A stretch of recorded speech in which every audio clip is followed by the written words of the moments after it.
Tindakan yang di-Pertua PAS Sungai Buloh Zaharuddin Mohamad yang mempersoalkan pelantikan Datuk Johnny Lim Eng Seng sebagai Lieutenant General individu berbangsa Cina pertama mencapai pangkat itu dalam Angkatan Tentera Malaysia dianggap sebagai kenyataan berunsur jahat dan perlu dikenakan tindakan undang-undang. Menteri Sumber Manusia Stephen Sim menyifatkan kenyataan tersebut sebagai keterlaluan dan secara tidak langsung menghina kepercayaan yang diberikan oleh ATM serta yang di-Pertuan Agong sebagai pemerintah tertinggi pasukan itu.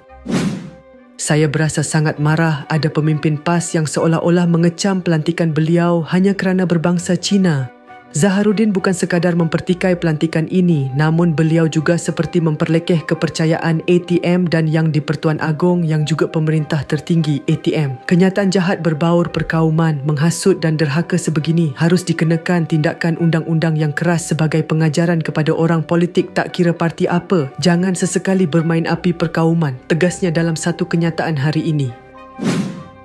Pada hari sebelumnya, Zaharuddin telah memuat naik satu hantaran yang mengaitkan pelantikan seorang Perdana Menteri berketurunan Cina menjelang tahun 2058 bersama gambar majlis penganugerahan pangkat yang melibatkan Johnny. Mengulas lanjut, Sim turut menyatakan bahawa kenyataan itu merupakan satu bentuk penghinaan terhadap warga ATM yang selama ini setia berkhidmat dan berkorban demi negara. Ketika peluru musuh datang, ia tak tanya tentera kita itu Melayu, Cina, India, Kadazan, Iban atau orang asli. Tapi bila pelantikan diumumkan, ada pula yang pandang bangsa lebih dari pengorbanan buat negara. Apakah pengorbanan Lieutenant General ini selama 41 tahun dalam perkhidmatan itu masih belum cukup layak pada beliau? Apakah cinta seorang prajurit buat tanah air ini perlu diukur dengan warna kulit?